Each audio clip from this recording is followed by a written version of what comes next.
మీ పాలనలో స్తోత్రం. ఈరోజు ఈ బిడ్డలతో మీ వాక్యం ద్వారా సూటిగా చక్కగా మీరు మాట్లాడండి, వారికి అర్థమయ్యే రీతిగా మీరు వారికి వివరించండి ప్రభావ. ఈ దీని నుండి మీ తెలియచాటు మనం చేసుకుని మీరే మహిమ పొందమని యేసు నామములో ప్రార్థిస్తున్నాము తండ్రి. ఆమేన్. దేవుని బిడ్డారా, దేవుని వాక్యం గ్రహించండి. మరి బైబిల్స్ వారు దయచేసి తీసుకోండి. మత్తయి సువార్త 7వ అధ్యాయం. బైబిల్స్ వారు మత్తయి సువార్త 7వ అధ్యాయం 15వ వచనం నుంచి దయచేసి చూడండి. బైబిల్ చెప్తుంది, నేను చెప్తే మీకు బాగుండదు. అబద్ధ ప్రవక్తల గురించి జాగ్రత్తగా ఉండు. ఇది క్రైస్తవ విశ్వాసులు ఉన్నారు. వింటున్నా అయ్యగారు పాస్టర్ వచ్చిందనగా రండి ప్రార్థన చేసుకుందామని మీరు పిలుస్తారు, పర్వాలేదు. విశ్వాసులకు అది అలవాటు అయిపోయింది. కానీ బైబిల్ ఏం చెప్తుంది? బైబిల్ వచనాలు కూడా గ్రహించాలి మనం. అబద్ధ ప్రవక్తల గురించి మీరే జాగ్రత్తగా ఉండాలి. ఎందుకంటే ఇంకొకటి కూడా, పలువురు వచ్చి నా నామమును మోసపుచ్చేదని కూడా వ్రాయబడ్డది. చాలా మంది క్రీస్తు పేరు చెప్పుకొని వస్తారు. ఈ కడవరి కాలం అబద్ధ ప్రవక్తల గురించి జాగ్రత్తగా ఉండాలి. ఆ తర్వాత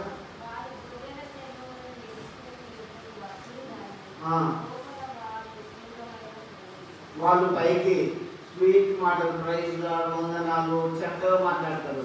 గొర్రెల చర్మం మీదేసుకొని వస్తారంటే గొర్రె లాంటి మంచి స్వభావం కలిగి మీ దగ్గరికి వస్తారు.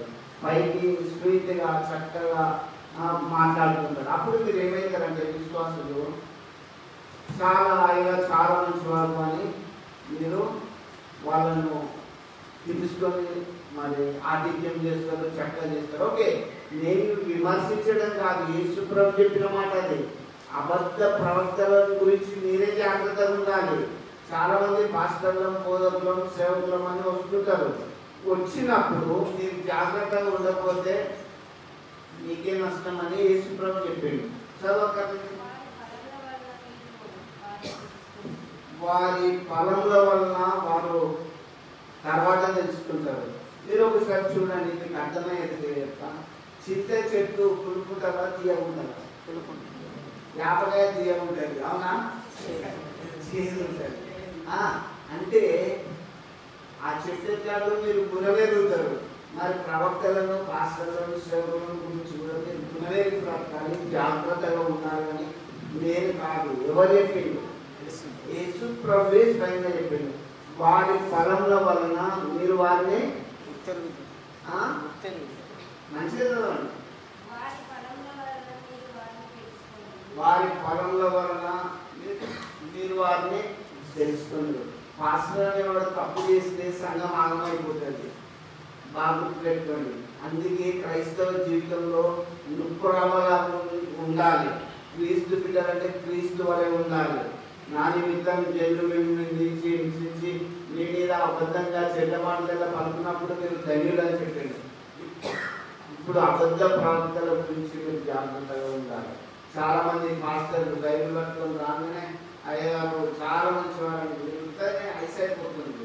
అందుకే మీరు దయచేసి జాగ్రత్తగా ఉండాలి. లేకపోతే లాస్ట్కైనా మీరు వారి బలములను బట్టైనా మీరు తెలుసుకుంటారు. సార్ ప్రవక్తలు ఎట్లున్నారు తెలుసా? అప్పటి ప్రవక్తలు దయచేసిన వారు దయచేసి తెలుసుకోండి. బైబిల్స్ ఉన్నవారు 2వ రాజుల గ్రంథం 2వ అధ్యాయం 19 చూడండి. అప్పటి ప్రవక్తలు ఎట్లున్నారు? మన యేసు ప్రభు ఇప్పటి ప్రవక్తల గురించి జాగ్రత్తగా మాట్లాడి ఎందుకు మాట్లాడతాం? 2వ రాజుల గ్రంథం 2:19 చూడు. అంతటా ఆ పట్టణపు వారు, ఈ పట్టణము చోటు రమ్యమైనదని మా ఏలినవాడవైన నీకు కనబడుచున్నది కానీ. చూడండి, ఎలిషా భక్తుడు ఒక పట్టణంలో ఉన్నాడు, ఎరుకో పట్టణంలో. అయితే ఆ పట్టణపు వాసులందరూ వచ్చింది ఎవరి దగ్గరికి? ప్రవక్త దగ్గరికి. ఇప్పుడు నేను చెప్పేది అబద్ధ ప్రవక్తల గురించి జాగ్రత్తగా ఉండాలి అని చెప్పిన. నేను చెప్పడం కాదు, బైబిల్లో ప్రభు అయిన యేసుక్రీస్తు మనందరికీ చెప్పిండు అబద్ధ ప్రవక్తల గురించి జాగ్రత్తగా ఉందామని చెప్పింది. మరి మీరు జాగ్రత్తగా ఉంటుందా లేదా ఇప్పుడు మీరే చూసుకోవాలి. ఇక్కడ అప్పటి అలనాటి ప్రవక్తలు ఎట్లున్నారంటే మీరు వాక్యాన్ని బట్టి చదువుతుంటే మీకు అర్థమవుతుంది. ఈ పట్టణమై ఉన్న చోటు రమ్యమైంది, చాలా అందంగా ఉన్నది పట్టణం, కానీ అక్కడ నీళ్లు మంచివి కావు. ఆ పట్టణం చూస్తే చాలా బ్యూటిఫుల్గా అందంగా ఉన్నది, కానీ అక్కడ నీళ్లు మాత్రం మంచివి కావు. అయితే అందుచేత భూమి నిస్సారమై ఉన్నదని భూమి కూడా నిస్సారమై ఉన్నదని ఎలీషాతో అనగా ఎలీషా ప్రవక్తతో అన్నాడు.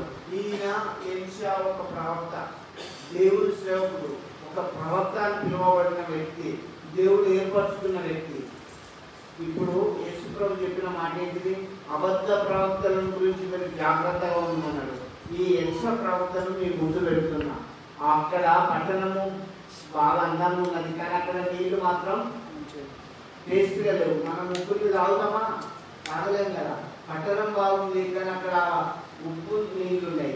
అయితే అక్కడ పట్టణ వాసులు అందరూ దైవజనుల దగ్గర నుంచి ఏమంటారు?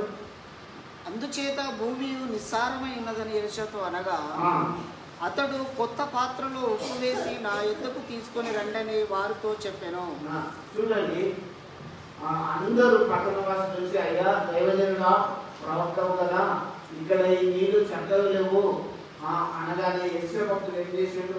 ఒక కొత్త పాత్రలో ఉప్పు వేసుకొని తీసుకొని రా అని చెప్పి ఆ ఉప్పు ఒక నీళ్ళల్లో ఊట మీద వేసాడు. అప్పుడు ఆ నీళ్లు మధురంగా మారిపోయినాయి. ప్రవక్త అంటే అద్భుతాలు చేయాలి. ప్రవక్త అంటే పాస్టర్లు అంటే రెవరెండ్ అంటే పేర్లు మనం ఎన్నో పెట్టుకోవచ్చు, బిషప్లని ఫాదర్లని. ప్రభువా నీ నామమున నీ దయముండేలా నిలబొట్టలేదా అన్ని భాషలు అవసరం లేదు, విశ్వాసాలకు రావాలని కూడా బైబిల్ చెప్తుంది.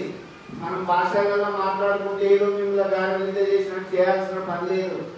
ఒక్కటే మాట, ఉప్పు పట్టుకుంటారా అని చెప్పి ఆ ఉప్పు పట్టుకపోయి ఎక్కడైతే ఊట ఉంటుందో వాళ్ళు వేయగానే ఆ నీరు ఎలా మారింది?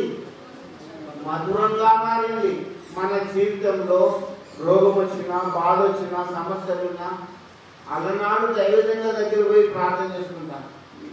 ఈ రోజుల్లో కొందరుగా ఉన్నాయి పక్కకే నూనెలప్పుడు ఇవన్నీ ఓకే, బిజినెస్ చేస్తున్నా క్రైస్తవ్యాన్ని అని. అందుకే విశ్వాసంలో తప్పిపోతుందనే ప్రభు ఏం చెప్పిండు? మీరు అబద్ధ ప్రవక్తల గురించి ఎట్లుండాలి? జాగ్రత్తగా ఉండాలి. ఈ దైవజనుడు ఎలీషా దైవజనుడు మీకు ఇట్లా చూపెడుతున్నా, ఉప్పు తీసుకుపోయి ఆ ఊట వేయగానే నీళ్లు మధురంగా మారిపోయినాయి. ఇప్పుడున్న క్రైస్తవ సమాజానికి చెప్పేది ఏంటంటే బైబిల్ పట్టుకొని బోధించే ప్రతి వాళ్ళలో కలిగి శక్తి ఉండాలి. ఆ ప్రవక్తని పిలువబడే వారికి, సేవకులని పిలువబడే వారికి ఆ ఎలీషా భక్తులు చేసినటువంటి అద్భుతమైన శక్తిని మనం కలిగి ఉన్నప్పుడు దేవుని స్వార్థ ప్రకటించాలి. దేవుని స్వార్థ ఏంటి? యేసుప్రభు కూడా చెప్పాడు, 10 మందిని శిష్యులను పంపుతూ రోగులను స్వస్థపరచండి, దయ్యాలను నిలబొట్టండి, చనిపోయిన వారిని లేపండి అంటే క్రైస్తవ్యంలో ఎందుకు మనం దిగజారిపోయినాం? ఎందుకు తెలుసా? స్వార్థం జరిగింది. అబద్ధ ప్రవక్తలు ప్రజల్లో ఉన్నారు. ఇప్పుడు నేను చెప్పినవి కాకుండా ఇంకా మీకు తప్పు డైవర్ట్ చేసే వాళ్ళు ఉన్నారు. పక్కకు నూనె అమ్ముకొని ఈ నూనె పెట్టుకుంటే ఏమో బాగవుతుంది, ఇలాంటి బోధనలు చెప్పేవాళ్ళు ఉన్నారు. కాబట్టి బైబిల్లో యేసుప్రభు చెప్పింది ఏమని? అబద్ధ ప్రవక్తలను గురించి మీరు జాగ్రత్తగా ఉండాలి, మీరే ఉండాలి, విశ్వాసం ఉండాలి. కలుగులో మిమ్మల్ని మోసపుస్తారు. అయితే ఈ ఎలీషా ప్రవక్తను నేను మీకు చూపించినప్పుడు ఆ నీళ్ళల్లో ఉప్పేయగానే ఆ కొత్త పాత్రలో ఇంకా ఉప్పు తీసుకొచ్చి ఆ నీళ్ళ ఊటలేయగానే ఆ నీరు మధురంగా మారింది. చూడండి లేఖనాలు. ఇంకొకటి కూడా 4వ అధ్యాయం 7లో చూడండి. 4వ అధ్యాయం 1 నుంచి ప్రవక్తల శిష్యుల్లో ఒకని భార్య నీ దాసుడైన నా పెనిమిటి చనిపోయేను. చూడండి, ప్రవక్తలో ఒకని భార్య, శిష్యుల్లో ఒకని భార్య ఎలీషా భక్తుని దగ్గరికి వచ్చి, అయ్యా నా భర్త నీ దగ్గర పనిచేస్తుంది, ఆయన చనిపోయిండు, కానీ ఇప్పుడు నాకు ఏమైంది? అప్పు చెప్పబట్టింది అని చెప్పి దైవజనుడు చెప్పింది. ఆ దైవజనుడు ఒకటే మాట అన్నాడు, నీ ఇంట్లో ఏమున్నదమ్మా అని అడిగింది. అయ్యా మీ ఇంట్లో నూనె ఉన్నదని చెప్పింది. ఆ దైవజనుడు మీకు అర్థమయ్యేటట్టు చెప్తున్నా, 4వ అధ్యాయం 1 నుంచి 7 వరకు రాయబడి ఉంటుంది. ఇరుగు పొరుగు వారి దగ్గర నూనె గుండలు తెచ్చుకొని ఆ పొద్దున్న నేను దారెత్తి పొయ్యి అని చెప్పిండు. అన్ని కుండలన్నీ నేను ఎరువు తెచ్చిండు, ఇంత కుండలన్నీ తెచ్చిండు. ఆ ఇల్లు మరి నూనె కుండలతో నిండిపోయింది దైవదేవుని మాట వలన. ఇప్పటి పాస్టర్లు, ఇప్పటి రెవరెండ్లు, ఇప్పటి బిషప్లు, ఇప్పుడు సంఘాలు పెట్టుకున్న వాళ్ళు, ఇప్పుడు ట్రైనింగ్ ఇచ్చే వాళ్ళు ఎంత అవుతుందా? ఏది క్రైస్తవ్యం ఇంత ఎదగలేందుకు, ఇంత దిగజారిపోయింది ఎందుకు? ఎక్కడ చూడు బ్యాప్టిజం సర్టిఫికేట్ ఇచ్చినా డబ్బులే, ఏ సర్టిఫికేట్ ఇచ్చినా డబ్బులే, డబ్బు మీద ఆశపడ్డారు. ఈ డబ్బు కావాలన్నాడు ఎవడు? యూదా ఇస్తలే. అందుకే జాగ్రత్తగా ఉండాలి. క్రైస్తవ్యం చాలా దిగజారిపోతుంది. అబద్ధ ప్రవక్తల గురించి మీరు జాగ్రత్తగా ఉండమని యేసుప్రభు చెప్పిండు. అప్పటి దైవం ఈ అమ్మ పుల్లలన్నీ నిండిపోయాయి కదా, ఏం చేయాలంటే ఇబ్బందిస్తలేదు. వెంటనే దైవజనులు ఏమన్నాడు తెలుసా? ఆ నూనె అమ్ముకొని అప్పు తీసుకొని తప్పుమన్నాడు. అప్పుతో తెచ్చినప్పుడు దైవజనుడు ఒక మాట అంటే, విస్తారమైన నూనె పుల్లలు నిండిపోయింది, ఆ దార ఆడలే లేదు. దేవుని బిడ్డలు నిజంగా దైవజనులు అయితే అలా అంటే జరగాలి. మనం ఏదో అడవిగా ప్రయత్నాలు అన్నంత మాత్రంలో పూలు కాకండి. అబద్ధ ప్రవక్తలు ప్రజల్లో ఉంటారు. వాళ్ళ పనుల వలన మీరు తెలుసుకోవాలి. నేను చెప్పడం అలా రాయబడి ఉన్నది. వాళ్ళ గురించి వాళ్ళ ఫలితాలు. ఒక చెట్టు పట్టు ఎట్లుందో మీకు టేస్ట్ తెలుసు. రేగు రేగాయలు ఎట్లుంటాయి, చింతకాయలు ఎట్లుంటాయి, మామిడి పండ్ల టేస్ట్ ఎట్లుంటుందో ఆ చెట్టు గురించి మీకు తెలుసు. దైవజనుల గురించి, ప్రవక్తల గురించి, పాస్టర్ల గురించి తెలుసుకోవాలని మాకేం చెప్తుంది. అబద్ధ ప్రవక్తలు మరి అనేకులు బయలుదేరుస్తారు. ఇది కడవరి కాలం పిల్లనా, మీకున్న విశ్వాసాన్ని బట్టి మీరు నిలదొక్కుకోవాలి. ఇంకొకటి అదే 4:15 చూస్తే శూన్యమీరాలు కుమారుడు చనిపోతాడు. ఆ ఒక్క కొడుకు చనిపోయినప్పుడు ఎలిషా భక్తులు పోయి ఆ కుమారుడు మీద పొడుగుగా చాసుకొని పండుకున్నప్పుడు లేచి మళ్ళా బ్రతికిండు. అసలు చనిపోయిన సేవలు చేస్తలేవు. క్రైస్తవ్యం ఎంత దిగజారిపోతుంది ఎందుకు? ఒక అద్భుతం జరుగుతలేదు, చిన్న రోగాలు పోతలేవు. కూర్చునే సాక్ష్యాలు ఇస్తే సమాజంలో చూపెట్టాలి. టైం ఎందుకు? మీరు వెళ్ళి సమస్త జనులను నా శిష్యుగా చేయమన్నాడు. అద్భుతాలు చూసినప్పుడు పేతురు చూడండి, పేతురు చదువు రాదు, కానీ అక్కడ లూదియా చనిపోయినప్పుడు పేతురు శవాన్ని లేపలేదా? మోకాళ్ళని ప్రార్థన చేసి అప్పుడు ఆ ప్రాంతంలో అనేకులు ప్రభువునందు విశ్వాసం ఉంచలేదా? ఇవాళ మనం సువార్తకి వెళ్ళినప్పుడు అనేక అద్భుతాలు జరిగినప్పుడు విలువకుండా నమ్ముతారు దేవుడిని. మీరు రండి, మా సావాసానికి రండి, మీ దగ్గరకు వస్తే మాకు ఎంత డబ్బులు ఇస్తారు, మీ దగ్గర మాకేం ఇస్తే ఏమి ఇస్తారు మాకు చెప్పి ఈ బిజినెస్ వద్దు. క్రైస్తవ్యానికి పూర్తి ఆటంకం, అబద్ధం కూడా. అందుకే అబద్ధ ప్రవర్తన గురించి జాగ్రత్తగా ఉండండి. ఇంకొకటి చూడండి, అదే 4వ అధ్యాయం 38లో 2వ గ్రంథం 4వ అధ్యాయం 38 నుంచి 41 వరకు చూడండి. ఎలీషా గిల్గాలుకు తిరిగి రాగా, ఎలీషా భక్తుడు గిల్గాలుకు తిరిగి రాగా ఆ దేశమందు క్షామము కలిగి ఉండెను. ఆ దేశంలో క్షామము కలిగి ఉంది. కరువు వచ్చేసింది ఆ దేశంలో మొత్తం. గిల్గాల్ దేశంలో మొత్తం కరువు వచ్చింది. కానీ ఆ కాలంలో ఎలీషా లాంటి దైవజనుడు ఒక్కడే ఉన్నాడు. ఈ రోజుల్లో అనేక మంది పాస్టర్లు ఉన్నారు. ఒక అద్భుతం చేయకపోతే ఎట్లా? ఒక్క మెరాకిల్ చేయకపోతే ఎట్లా? నా సంఘానికి ఇంత ముందుతానని చెప్పుకోవడం కాదు, నా సంఘంలో ఏ అద్భుతం జరుగుతుంది, ప్రభు ఏ కార్యం చేసిండు, ఏ సాక్ష్యం ఇవ్వాలి నా సంఘస్థులు అనేది ఆ పక్కన కలిగి ప్రతి సేవకుడు ఉండాలి. ఇక్కడ గిల్గాలులో షాప్ వచ్చేసింది. అయితే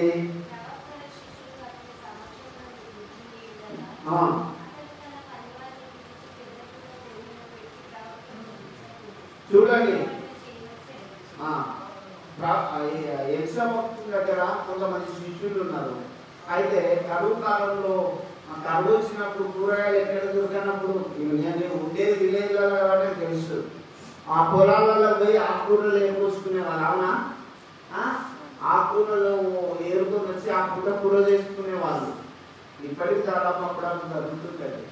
ఎందుకు చెప్తున్నానంటే ఆ దైవజనుడి కాలంలో కూడా పోయి ఆ శిష్యులు కూర ఏరుకొని వచ్చి కూరలో వేసి వంట వండి వంట వడ్డించినప్పుడు అదంతా విషం అనిపించింది.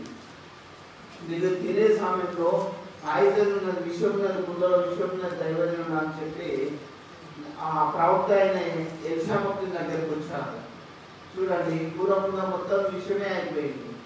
విషమైనప్పుడు ఆ దైవజనుడు ఏమన్నాడంటే కొద్దిగా పిండి వేయండి అని చెప్పి పిండి తీసుకొచ్చాను వేయగానే అది మధురంగా మారిపోయింది. నీ జీవితంలో అప్పుడు ఉండొచ్చు, నీ జీవితంలో పాయిజన్ అయి నువ్వు బ్రతకవనొచ్చు. నన్ను డాక్టర్లు అనలేదా? అవునా, నన్ను డాక్టర్లు అన్నారు, నువ్వు అసలు ఆయన బతకడేసుకోమని అన్నాడు. ప్రభు ముట్టితే ఆపడం ఎవరు తరం కాదు. దేవుడు ఆలోచిస్తే సజీవులమై ఉంటాం. ఆ దైవజనుడు కూర కుండ తీసుకొచ్చి ఆ కుండలో కొద్దిగా పిండేసినప్పుడు వెంటనే ఏం జరిగింది? మధురంగా మారిపోయింది. అట్లాంటి దైవజనుడు క్రైస్తవ్యంలో పుట్టాలి, రావాలి. అప్పుడు క్రైస్తవ్యం ఎవడు వద్దన్నా అడిచే అడ్డుపెట్టిన సూర్యకిరణాలు ఆపలేదు. వింటున్నా, దేవుని స్వార్థ ప్రబలమైన అనేకులకు వెళ్ళిపోతుంది. అందుకే మీరు ఏం చెప్తున్నానంటే నేను చెప్పడం కాదు, మన ప్రభు అయిన యేసు ఏం చెప్పిండు? అబద్ధ ప్రవక్తల గురించి జాగ్రత్తగా ఉండండి. వింటున్నా, అనేకులు నా పేరులో వచ్చి పలుగురిని మోసపరుస్తారు. ఇది రెండో రాకట్లో చాలా మందికి జరిగే ఇదన్నట్టు. మీరు జాగ్రత్తగా ఉండాలి, ప్రార్థన శ్లోకంలో కనిపెట్టాలి. ఏ ఆత్మలు దేవునికి సంబంధమైనవో కావు కనిపెట్టాలి అని వాక్యం శ్రమిస్తుంది. మీకు వారి పరంలో వల్ల మీరు వాళ్ళు తెలుసుకుంటారు. ఆ ప్రవక్త దూషాన్ని ఒకరు తెలిసినప్పుడు మీరు కట్టాలనుకోవాల్సి వస్తుంది. అదే మేము గైన సావసరం పోయినామా అని. ఎందుకంటే మనం చాలా జాగ్రత్తగా ఉండాలి, వివేచన కలిగి ఉండాలి. పావురం వల్లే వివేకము, ఆమ్ల వల్లే వివేకము, పావురం వల్లే నిశ్శబ్దంగా మన జీవితం, క్రైస్తవ జీవితమే అలా ఉండాలి. కాబట్టి ఈ దైవజనులను గురించి నేను మీకు చెప్తున్నా, ఈ ప్రవక్తలను గురించి నేను మీకు చెప్తున్నా. అప్పటి ఎలీషా ప్రవక్త ఎన్నో అద్భుతాలు చేసింది. ఇంకొకటి 6వ అధ్యాయంలో కూడా చూడండి, 6వ అధ్యాయం 1 నుంచి 7 వరకు. ప్రవక్తల శిష్యుల్లో కొంతమంది, అయ్యా మాకు ఈ స్థలం ఎదుగుగా ఉన్నది, మేము కాలువ కొట్టి పోయి కొన్ని రాములు నడుపుకొని వచ్చి పెద్దగా చేతం వేసుకుంటామా అని చెప్పాను. సరే వేసుకోమన్నారు. ఇక్కడ గుడ్డలు నడుపుచున్నప్పుడు ఈ గుడ్డలు ఊడి ఆ ఏటిలో, ఆ కాలంలో, నదిలో పడుతుంది. ఆ దైవజనుడి మాట ఎత్తున్నది, గుడ్డలు ఎక్కడ పడదో ఈ కొమ్మ అక్కడ వేయమన్నారు. ఈ కొమ్మను తీసుకుపోయి అక్కడ వేయగానే నీటిలో ఇనుప గుడ్డలి పైకి వేసింది. కొమ్మ వేసినప్పుడు నీ జీవితం మునిగిపోయే స్టేజ్లో ఉండొచ్చు. దైవజనుడు ప్రార్థన చేస్తే అద్భుతం జరగాలి, స్వస్థత రావాలి. నిండులా. కాబట్టి నా ప్రియ దేవుని బిడ్డలారా, మీరు ఎప్పుడు కూడా దిగులు పడకండి, జడియకండి. దైవజనుడు ప్రార్థన చేస్తే దైవజనుడు, అప్పటి ప్రవక్తలు ఒక మాట ఇస్తే జరిగింది. ప్రవక్త పేరు పెట్టుకుంటావు, పాస్టర్ పేరు పెట్టుకుంటావు, నీ సంఘంలో చిన్న అద్భుతం లేదే. ఒకసారి ఆలోచించు. అబద్ధ ప్రవక్తవా, నిజమైన సేవకుడిగా ఆలోచించుకో. ఇక్కడ ఆ దైవజనుడు గొడ్డలు అన్న చోటు చూపెట్టగానే కొమ్మ ఇడిచి ఆ నదిలో వేసినప్పుడు గొడ్డలు పైకి లేచింది. నీ జీవితం ధన్యమైపోతుంది. అందుకే కృంగిపోవద్దు. క్రీస్తులో మనం ఉన్నప్పుడు ఏ తెగులు నీ గుడారమో సమీపించదు. కష్టాలు, మరణాలు, రోగాలు, ఏ ఆర్థిక ఇబ్బందులు వస్తే ఏం భయం లేదు. మీరు అప్పటి ప్రవక్తలు చెప్తున్నారు. ఈ కడవరి కాలంలో అనేకమైన అబద్ధ ప్రవక్తలు, బోధకులు బయలుదేరుస్తున్నారు. కాబట్టి మీరు బహు జాగ్రత్తగా ఉండాలని లేని కాలం బట్టి చెప్తున్నారు. ఇంకొకటి కూడా అదే 2వ గ్రంథం 5వ అధ్యాయం 10 నుంచి 14 చూసుకుంటే, న్యాయమనుకు కుష్ఠరోగం వచ్చింది. షార్ట్గా ఏం చేస్తున్నా, ఆ కుష్ఠరోగం వస్తే ఆ చిన్న పిల్ల చెప్తుంది, మా దేశంలో, ఇస్రాయల్ దేశంలో ఒక ప్రవక్త ఉన్నాడని చెప్తాడు. చిన్న పిల్ల మాట నేను న్యాయమను ప్రవక్త దగ్గరకు వచ్చాను. ఆ ప్రవక్త దగ్గరకు వచ్చి ఇక్కడ ఈ కుష్ఠరోగం ఉన్నదో ముట్టదో సరే అనుకున్నాడు. కానీ దైవజనుడైన ప్రవక్త ఏమన్నాడంటే, నువ్వు వచ్చే మార్గంలో యువతను 7 సార్లు మునిగి లేచుకో అన్నాడు. అంటే ముట్టలేదు, మందు ఇవ్వలేదు, ప్రార్థన చేయలేదు. ఒక్క మాట ఇచ్చింది ఆ ప్రవక్త, ఎలీషా ప్రవక్త. నువ్వు వచ్చే మార్గంలో 7 సార్లు మునిగిలేమన్నాడు. 7 సార్లు మునిగిలేమంటారా అని కోపంతో వెళ్ళిపోతాడు. ఇప్పుడు వెళ్ళిపోతామని ప్రార్థన చేయనప్పుడు ఆవేశపూర్వకంగా నాకు ప్రార్థన చేయలే, నేను ఏ స్థితిలో ఉన్నా వాళ్ళకి తెలియదు కదా. ఎక్కడ వేసిందా ఇప్పుడు ఇక్కడ చేయలే. నువ్వు వచ్చే మార్గంలో ఉన్నదా 7 సార్లు మునిగిలేమంటే ఆయన సైన్యాధిపతి, అధికారం ఉన్నది, హోదా ఉన్నది, డబ్బు ఉన్నది. నా మాటలు లోకానికి వెళ్లి మాటలే కావచ్చు, కానీ యేసు ప్రభువు శక్తి ఉన్నది. ఆయనను నమ్ముకుంటే రక్షణ ఉన్నది. ఆయన పేరు మీరు నోటితో కలిగితే స్వస్థత ఉన్నది. అది నేను అనుభవించి చెప్తున్నా, తెలుసుకోండి యేసు ప్రభు దేవుడని. ఇక్కడ ఆ ప్రభు ఏం చెప్పిందంటే అబద్ధ ప్రవక్తలు ప్రజల్లో వస్తారు, నేను జాగ్రత్తగా ఉన్నాను. ఈ ప్రవక్త ఆ రోగంతో సైన్యాధిపతి ఏం చెప్పిండు, 7 సార్లు నదిలో మునిగి శుద్ధుడు కాకపోదు. ఎందుకంటే గోపోతు వెళ్ళిపోతూ ఆ నది దగ్గరికి రాగానే అప్పుడు ఒక పనివాడు అన్నాడు కదా, అయ్యా ఎందుకు నేను మునిగి లేచిపోమన్నాడు, శుద్ధుడు రమ్మన్నాడు కదా, ఇంకే వేరే తప్పు చెప్పలేదు కదా. ఆపుదాం ప్రకారాన్ని ఆపి ఆ యోధంలో దిగి మునిగిళ్ళు లేచిండు. పసిపిల్ల దేవాలయం అయింది. అప్పటి దైవజనులు అప్పటి ప్రవక్తల మాటలు చెప్తున్నాయి. ఈ ఆలోచన ఈ వచనం ఇక్కడ, ఆలోచన అక్కడ, ఈ రెఫరెన్స్ చెప్పుకుంటాను. ఎందుకంటే ఇది ఓడిపోవాలి లేకుంటే వేస్ట్. క్రియలు లేని విశ్వాసం మృతం. ఏ దైవజనుడైన వాక్యం చెప్తే ఫలం కలిగి ఉండాలి దేవునిలో, దేవుని శక్తి పొందుకోవాలని చెప్తున్నా. క్రైస్తవుడు అనేవాడు వీక్ పర్సన్ కాదు. నేను నిజంగా క్రీస్తు నమ్మినంటే నీలో క్రియలు ఉండాలి, లేకపోతే వ్యర్థం అనేది ఎంత తెలుసుకుంటారు. నువ్వు పోయి ఇట్లాంటి వచనాలు ఇక్కడ అక్కడ చెప్తే నమ్మరు లోకం. అద్భుతాలు చూసినప్పుడు నమ్మలేదా? చూడండి, ఈ ప్రవక్త చెప్పినట్టు మునిగి లేవగానే పసిపిల్ల దేవుని వల్ల అయిపోయింది.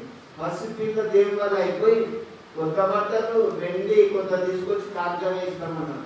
అప్పటి దైవజనుడు ఏమన్నాడు, అయ్యా నీ వెండొద్దు, నీ కొత్త బట్టలు వద్దు అన్నాడు. ఇప్పుడు నాకు ఇయ్యాన్ని కింద నేను తీసుకుంటా అన్నాడు. అన్నాడు అయిపోవడం కాదు. అదే డిఫరెన్స్, అదే వ్యత్యాసం. స్వార్థానికి తెగబడ్డప్పుడు, స్వార్థానికి మనిషి నిలబడ్డప్పుడు, స్వార్థం మనుషులు ఉన్నప్పుడు క్రైస్తవ్యం ముందుకు సాగదు. వెంటనే నాకేదో తెలుసుకోవాలనే తన దగ్గర ఉన్న బంధువులు కాకపోతే ఆఫీసులో వీళ్ళు సంపాదించుకున్నాడు. క్రీస్తు సేవ చేద్దామంటే నువ్వేమిస్తావు, నీ దగ్గరికి ప్రార్థనకు వస్తావు, ఇంటికి వస్తావు, నువ్వు ఏ భోజనం పెడతావు, ఇవాళ మీ ఇంట్లో ఫంక్షన్ రావాలా, ఫంక్షన్లకు పోయి ప్రార్థన చేయడమ్మా చేయొచ్చు. ఒక మ్యారేజ్ ఫంక్షన్స్ మెమోరియల్ సర్వీస్ చేయండి కాదన్నా. కానీ ప్రత్యేకంగా నువ్వు నీ దగ్గర కొత్త స్పెషాలిటీ కావాలంటే అడుగు దాచుకోలేకపోతాను అదంటరా. ఆ ఇల్లు యోగ్యమైంది అయితే వాటిని ఇస్తుంది, లేకపోతే నువ్వే బ్లెస్సింగ్స్. ఇక్కడ మీరు గమనించండి, షార్ట్గా చెప్తున్నా, అబద్ధ ప్రవక్తల గురించి జాగ్రత్తగా ఉండండి. ఈ ప్రవక్త చేసిన అన్ని నిజాలుగా మనం చూస్తున్నాము. మరి ఇక్కడ ప్రవక్త ఎవరు పిలువబడేవారు, గవర్నర్లు, పాస్టర్లు, ఫాదర్లు అని పిలువబడేవారు. ఈ శక్తి లేదనే క్వశ్చన్ చేస్తున్నా. ఇంకొకటి కూడా దయచేసి మీరు తీసుకోండి. అపోస్తలుల కార్యం 3వ అధ్యాయం 4 నుంచి 8 వరకు చూడండి. లేఖనాలు గమనించండి. అపోస్తలుల కార్యం 3వ అధ్యాయం 4 నుంచి 8 వరకు చూస్తే శృంగారం అనే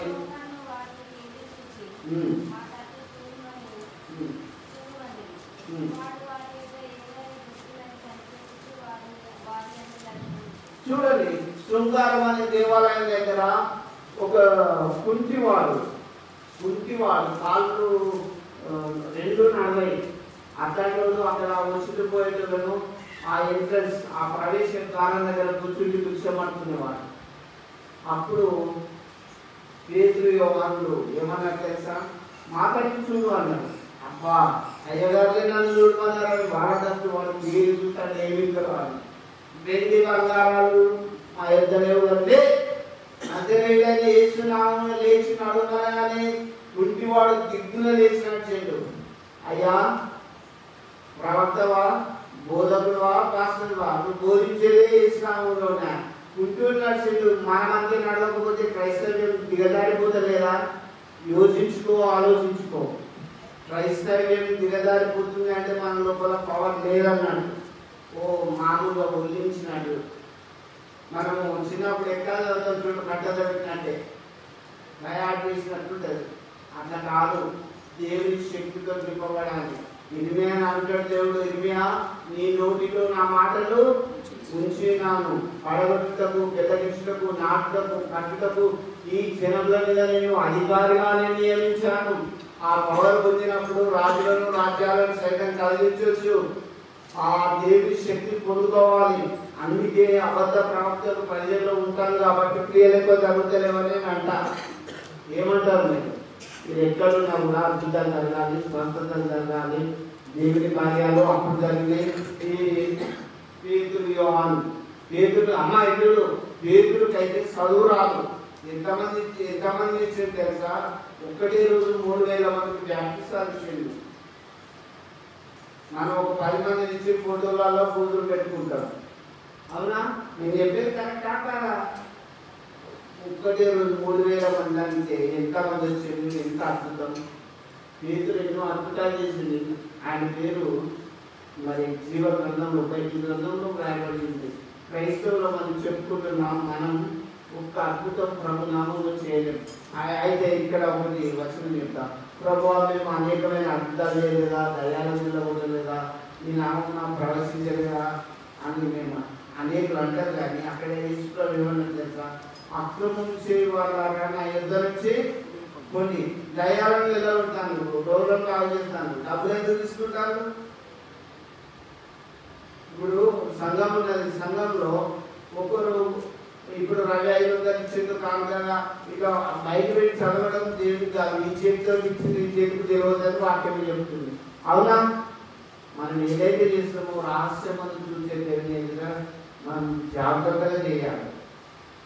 ఇప్పుడు కానుక ఇవ్వడం నా కాదు, దేవుడికి ఇస్తున్నాం అనే ఉద్దేశం చేయాలి. అవసరం కూడా లేదు. నేను మీకు ప్రభు వాక్యాన్ని బట్టి చెప్తున్నా. ఇక్కడ ఈ పేతురు వెండి బంగారాలు ఏమీ లేదు, కానీ నజరేయుడైన యేసు నామంలో నమ్మంటే వాడు దిద్దున లేచి నచ్చింది. ఇప్పుడు ఆ నజరేయుడైన యేసుని గురించే కదా బైబిల్ పట్టుకొని చెప్పేది. ప్రతి చర్చిలో, ప్రతి ఊళ్ళో, ప్రతి పెద్ద పెద్ద చర్చిలలో ఉన్న నజరేయుడైన యేసు వాక్యమే కదా చెప్పేది. అద్భుతాలు ఎందుకు జరుగుతలేవని నేను క్వశ్చన్ చేస్తున్నా. సమాజంలో క్రైస్తవ్యం దిగజారిందా, బిజినెస్ అయిందా? యోచించుకోవాలి, ఆలోచించుకోవాలి. రోషం కలిగి దేవుని శక్తిని పొందుకొని చెప్పాలి. లేకపోతే మనము అబద్ధ ప్రవక్తల ముందులో చేరుకుంటున్నామని గ్రహించాలి. ఇంకా చూడండి, అదే అపొస్తలుల కార్యం 5:5 చూడండి, లేఖనాలు గమనించండి. అప్పటి దైవజనులకు ఎంత శక్తి ఉంది, ఇప్పటి అబద్ధ ప్రవక్తలకు ఎంత లేకుంటుందో మీరే గమనించండి. అందుకే అబద్ధ ప్రవక్తల గురించి జాగ్రత్తగా ఉన్నామని వాక్యం చెప్తుంది. అననీయ ఈ మాటలు విరుచునే పడి ప్రాణం విడవగా. చూడండి, అననీయ సంగీతాల గురించి ప్రతి ఒక్కరికి తెలుసు. ఏమని తెలుసు? పొలం అమ్ముకున్నాక డబ్బులన్నీ దేవాలయం ఇస్తామని తెలుసు. పొలం అమ్ముడు పోయినాక మనసు ఒప్పలేదు. మనసు ఒప్పకపోతే దైవజనుడు గద్దించాడు, అమ్మా అననీయ, నువ్వు ఇంతకే అన్నావా నీ పొలంను? అంటే అయ్యా గంటకే అన్నాము. భార్య భర్తలు ఇద్దరు ఇంట్లో మాట్లాడుతున్నారు, మనం ఇచ్చేద్దాము. వీళ్ళని మొక్కుకోమన్నోడేవాడు, ఈమన్నోడేవాడు. సంఘంగా మొక్కుకుంటే సచ్చినట్టు ఇయ్యాలని వాక్యం చెప్తుంది. అందుకే మొక్కుబడి చేసుకోకండి. కానుకల విషయంలో మీ నిర్ణయం మీకే, ఎవరిని బలవంతం కాదు. మీ హృదయంలో నిశ్చయించుకున్న దాన్ని బట్టే ఇవ్వాలి. నేనేదో ఇప్పుడు చాలా సంఘాలు ఎట్లున్నాయి తెలుసా? దశమ భాగమని, ఈ భాగమని ఎన్నోలాంటి కొట్టి పంచుతుండ్రు. అక్కడ ఉందో 65 చేయమని అట్లా నేను చెప్పుకుంటూ క్రైస్తవ్యాన్ని దిగజార్చుతుండ్రు. అప్పటి ప్రవక్తలకు ఎంత అధికారం ఉన్నది, ఇప్పటి వాళ్ళకి ఎంత తక్కువ ఉన్నది. అబద్ధ ప్రవక్తలు గురించి మనం అందుకే జాగ్రత్తగా ఉండాలి. అబద్ధ బోధకుల గురించి కూడా మనం జాగ్రత్తగా ఉండాలి. చాలా మంది సంఘాలను దిగజార్చే వాళ్ళు ఇలా ఉంటున్నారు. అని యేసు ప్రభు చెప్తూ అబద్ధ ప్రవక్తల గురించి జాగ్రత్తగా ఉండండి అని చెప్తాను. అప్పటి ప్రవక్తలు అయితే వాళ్ళ మాటలుగానే లేచింది, అద్భుతం జరిగింది. అననీయ సభ్యురాలను గర్దించగానే పడి ప్రాణాలు వదిలిండు. ఎవరన్నా ఫీజు పెట్టిందా వాళ్ళ మీద? దైవజనుడికి అంత ఓట్ పవర్ ఉన్నది. ఇక్కడ కాదు ఎక్కడైనా చెప్పగలడు. రాజులను రాజ్యాలను సైతం కదిలించగలరు నిజమైన ప్రవక్తలు, విశ్వాసులు. వీటిలో ఆ శక్తిని కలిగి ఉండాలంటే క్రీస్తులో మనము ఎదగాలి. వాక్యంలో, ప్రార్థనలో దేవుని శక్తి మనం పొందుకోవాలి. ఇక్కడ చూడండి, ఇంకొకటి కూడా నేను మీకు చెప్తాను. అపోస్తలుల కార్యం 9:32 చూడండి, లేఖనాలు గమనించండి. అప్పటి ఆ తర్వాత పేతురు సకల ప్రదేశములో సంచారము చేయించు లుద్దాలో కాపురమున్న పరిశుద్ధ యొద్దకు వచ్చెను. అక్కడ పక్షవాయువు కలిగి 8 ఏళ్ల నుండి మంచం పట్టి ఉండిన ఐనయ అను ఒక మనుషుని చూసి, చూడండి ఐనయకు ఎన్నేళ్ల నుంచి ఉన్నది పక్షవాతం? 8 ఏళ్ల నుంచి ఉన్నది. మరి అక్కడ క్రైస్తవులు లేరా, విశ్వాసులు లేరా? వాస్తవపరిచే వాళ్ళు లేరు. ఈ పేతురు గారికి ఈ విషయం తెలిసింది. పేతురు పోయి ఐనయ్య ఏమంటాడు చూడు. పేతురు, ఐనయ యేసు క్రీస్తు నిన్ను స్వస్థపరచుచున్నాడు, నువ్వు లేచి నీ పరుపు నీవే పరుచుకోమని అతనితో చెప్పగా, చూడండి యేసు క్రీస్తు నామంలో అంత పవర్ ఉన్నది. అననీయా లేచి యేసు క్రీస్తు నామంలో నీ పరుపు నువ్వే పరుచుకోమని అనగానే 8 ఏళ్ల రోగం ఒక్క క్షణంలో పోయింది. వెంటనే అతడు వెంటనే ఈ దైవజనుని మాట అనడంతో వెంటనే లేచి నడిచిండు. దేవునిలో శక్తి కొనుక్కుంటే అంత పవర్ ఉంటుంది. నేను మీకు చెప్తున్నా కదా, అంత పవర్ ఉంటుంది, అంత శక్తి ఉంటుంది. 8 ఏళ్ల రోగం క్షణాల్లో పోయింది. ఆ దైవజనులకు ఎంత పవర్ ఉన్నది, అప్పటి ప్రవక్తలు అని పిలువబడ్డ వాళ్ళకి ఎంత పవర్ ఉన్నది, ఇప్పటి వాళ్ళకి ఎంత తక్కువ ఉందో మీరే జాగ్రత్తగా ఉండి ఆ చెట్టు ఫలం ఎట్లాడదు వాటి ఫలంలో వాళ్ళని మీరే వారిని తెలుసుకోవాలని వాక్యానుసారంగా నేను హెచ్చరిస్తున్నాను. ఇంకొకటి కూడా అదే 9:36 చూడండి. అపోస్తలుల కార్యం 9:36. యొప్పేలో తబిత అని ఒక శిష్యురాలు ఉండెను. ఆమెకు భాషాంతరమున దోర్కా అని పేరు. ఆమె సత్క్రియలు ధర్మకార్యములు బహుగా చేసి ఉండెను. చూడు, దోర్కక్క చాలా సత్కార్యములు ధర్మకార్యములు చాలా చేసి ఉన్నది. కానీ ఒక్కరోజు ఆమె కాయల పడి సిక్కి అయిపోయి చనిపోయింది. మరణం అనేది ఎంతటి వాడికైనా వస్తుంది. బాబు పెట్టుకో, మనము దేవుని రిక్వెస్ట్ చేయాలి. హిజ్కియాకు మరణకరమైన రోగం కలగగా కన్నీళ్లు విడుచుకుంటూ దేవుణ్ణి ప్రార్థన చేసి 15 సంవత్సరాల ఆయుష్ పొడిగించుకున్నాడు హిజ్కియా. అయితే ఇక్కడ దోర్కక్క మంచి పని చేసింది కానీ చనిపోయింది. మంచి పని చేసినా చెడు పని చేసినా మనుషులందరూ వృత్తి కావాలని దైవం చెప్తుంది. మనకు అప్పటి ఎలిషా ప్రాప్తి ఇప్పుడు ఉన్నాడా? కాలం వచ్చేసి పోయింది అంతే. నేనైనా మీరైనా అందరం పోవాలి. నేను లేదు, నేను భూమి మీద శాశ్వతంగా ఉంటాను నలుడు ఎవడు. నువ్వు ఏ హోదా చేసినా, ఏ ఉద్యోగం చేసినా, ఎంత స్థాయిలో ఉన్నా మరణం కావాల్సిందే అని దైవం చెప్తుంది. మరలారా తిరిగి పిలిచినప్పుడు నీ కులం రాదు, నీ బలం రాదు, నీ ఉద్యోగం రాదు, నీ ఆస్తి రాదు, అంతా విడిచిపెట్టి 24 గంటలలోనే ఊరు వేయడాలు మనల్లా కూర్చిపెట్టేస్తారు. మనిషి విలువ తెలుసుకోవాలి. దేవుడు చెప్పింది కూడా ప్రతిదీ ఖచ్చితం, కరెక్ట్. నువ్వు నమ్మినా నమ్మకపోయినా యేసు ప్రభు చెప్పిన మాట ఏంటంటే అబద్ధ ప్రవక్తలు ప్రజల్లో ఉండి క్రైస్తవులు కొంతమంది తప్పుదోవ పట్టిస్తుంది. అది జాగ్రత్తగా ఉండి ఈ అద్భుతాలను బట్టి ఈ స్వస్థతలను ఈ దోర్కంగా చనిపోతే దైవజనుడు అయిన పేతుడు వెళ్ళి దోర్క దగ్గర ప్రార్థన చేసి దోర్కాలు ఏమనగానే లేపి ఇప్పటి క్రైస్తవులు ఏం చేస్తారు? నాకు అందుకే దాదాపు ఎక్కువ సమాజంలో వెళ్ళడం నాకు ఇష్టం ఉండదు. దేవా నీ రాజ్యం చూసుకుని కొందనాలని ప్రార్థన చేస్తారు. లేపితే ఎంతమంది ఊళ్ళు మాత్రమే చూడండి. అక్కడ చెప్పి అంతా ఆమె చేసినప్పుడు అనేకులు ప్రభునందు విశ్వాసం ఉంచేందు. వాడు ఏ క్యాస్ట్ అన్నా కానీ, ఏ కులం అన్నా కానీ, ఏ మతం అన్నా కానీ ప్రభుని తెలుసుకుంటారు. అద్భుతం జరిగినప్పుడు క్రియ లేకపోతే ఎక్కడ తెలుసుకుంటారు? అందుకే బైబిల్ చెప్పేవాళ్ళు, ప్రవక్తలు అనేవాళ్ళు, పాస్టర్లు అనేవాళ్ళు, వాళ్ళు శక్తిని పొందుకోవాలి. లేకపోతే అబద్ధ ప్రవర్తన గుంపులో పోకండి. దేవుడు ఇట్లా మనయేలా చెప్తున్నా, అబద్ధ ప్రవర్తన గురించి జాగ్రత్తగా ఉండమని చెప్పింది. ఇప్పుడు డోర్కట్ట వేసింది, అనేకులు ఆ ప్రాంతంలో ప్రభునందు అదే అవసరం విశ్వాసం. ఇది ఒప్పే అంతటా తెలిసినప్పుడు అనేకులు ప్రభునందు విశ్వాసం ఉంచిరి. చూడండి, ఇది ఒప్పే అంతటా తెలిసినప్పుడు అనేకులు ప్రభునందు విశ్వాసం ఉంచిండు, అనేకులు ఉంచిండు. ఇప్పుడు ఎవరు దేవుని విశ్వాసం ఎక్కువ అవుతారా? క్రియలు ఉంటే, కార్యములు చేస్తే, నువ్వు ఒక ప్రవక్తగా వాడబడితే అనేకులకు దేవుని విశ్వాసం అంటిపోతుంది. చూడండి, యేసుప్రభువే చెప్పింది, చెప్పిన వారిని ఎప్పుడు రోగులను శుద్ధిగా చేయండి, కృష్ణరోగులను స్వస్థపరచండి, దయ్యములను వెళ్ళగొట్టండి, ఉచితంగా పొందితిరి కనుక ఉచితంగా ఇవ్వమన్నాడు. కాంటాక్ట్ చేసి డబ్బు తీసుకోమని చెప్పాలి. ఇది దేవుని పరిచర్య అంతే. కాబట్టి ఈ రోజుల్లో మనం దేవుని సువార్త సేవ ఎలా చేస్తున్నాం? ప్రవక్తల్లో మనబడుతున్నామా? అబద్ధ ప్రవక్తల గుంపులో పోతున్నామా?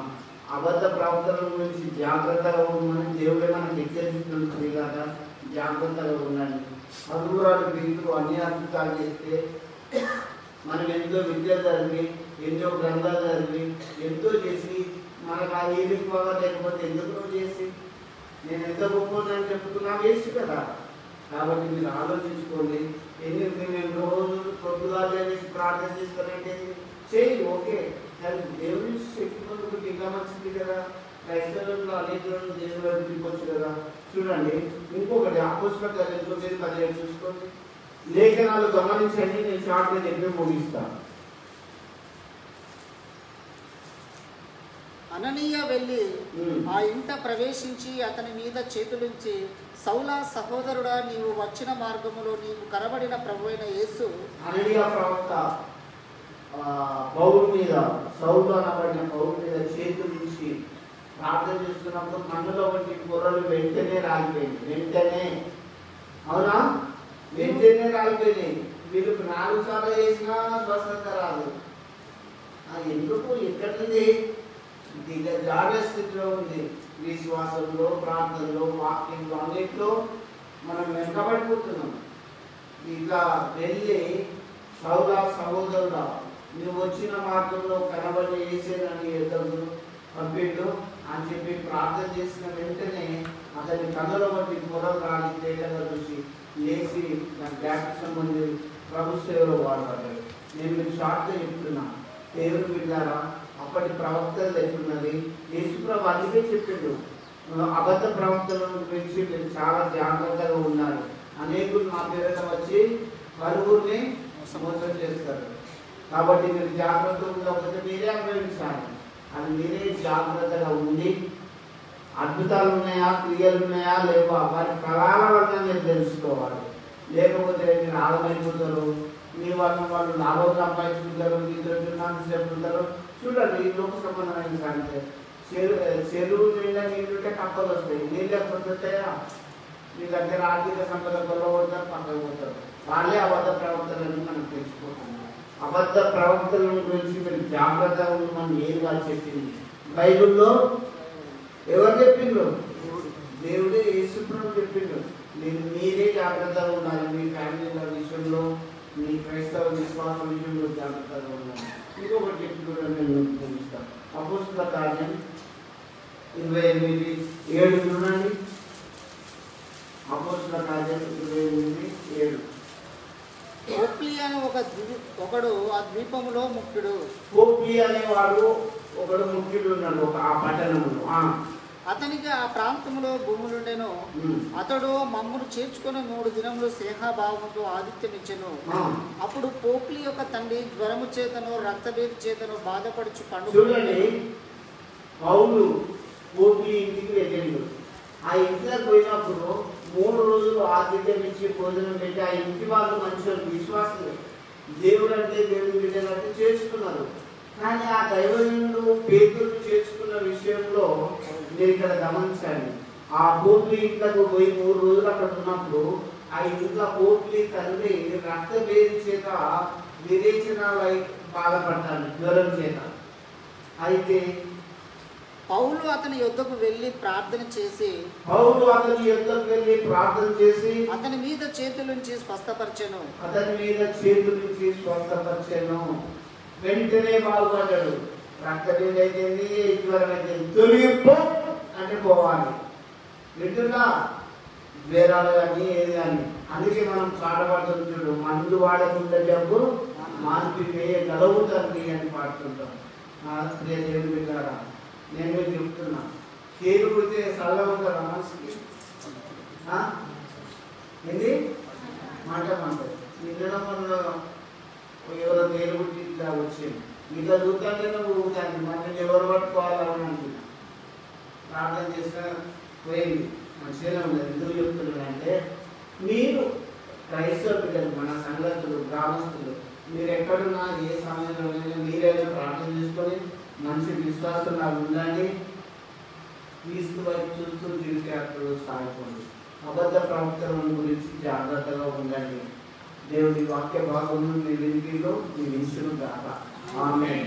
ప్రార్థిస్తున్నాం. మమ్మల్ని మిగిలిగా ప్రేమిస్తున్న దేవా, స్తోత్రం. అబద్ధ ప్రవక్తల గురించి జాగ్రత్తగా ఉండమని సెలవిస్తున్నారు. అవును ప్రభా, మరి మీ నామం బట్టి అబద్ధమును బోధిస్తూ అబద్ధ ప్రవక్తలుగా చెరమని ఏర్చిన వారు ఈ లోకంలో ఉన్నారు.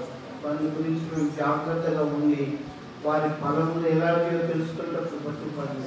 ఇదిగో పురుగు వచ్చిన బిడ్డలు బాధతో, బాధంతో, రోగంతో, సమస్యలతో వచ్చారు. దయచేసి వారిని మీరే ముట్టి సంపూర్ణ స్వస్థపరచండి. కూలి వచ్చిన బిడ్డలందరినీ మీ చేతి సమర్పిస్తున్న వారి ఇంటిలో వాక్యమును దీవించండి, ఆస్వాదించండి, చూపండి. ఈ వాక్యమును బట్టి రోషము కలిగి మీ శక్తిని పొందుకొని మీ వైపు చూస్తూ జీవితాలు సేవలు ఎగిరిపోయే విధంగా వారిని ఆశీర్వదించున్నాము. యేసు నామములో ప్రార్థిస్తున్నాము తండ్రి. ఆమేన్. ఆమేన్.